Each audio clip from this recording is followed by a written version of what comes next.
Hello everyone, in this video we will learn how to calculate days in Excel. So let's start this in my Excel, and here I'm going to write one date. So just enter here one date.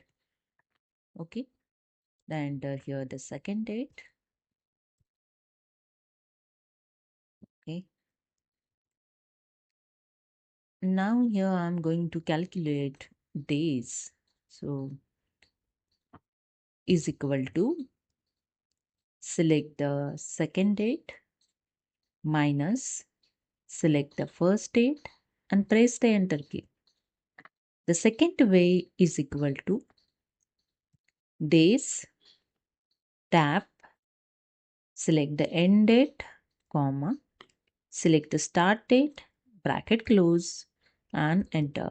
And that's it. So here you see. So this is the way you can calculate days in Excel. So hope you understood. If you like this video, please subscribe. Thank you so much.